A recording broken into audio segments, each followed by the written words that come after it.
విశ్వం మొత్తంలో మీకు ఆ శ్రీకృష్ణ పరమాత్మ దర్శనమిస్తూ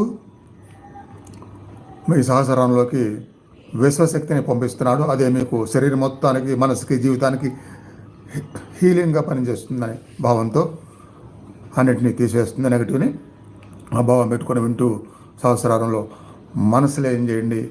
ఈ ఒక్క పాటు మీరు వేరే రోజులు ఎప్పుడైనా సరే వింటూ ఇలానే ధ్యానం చేయండి. ఈ మాటలు విని అప్పుడు కూడా మీకు ఇది పనిచేస్తుంది. సహస్రార ఓ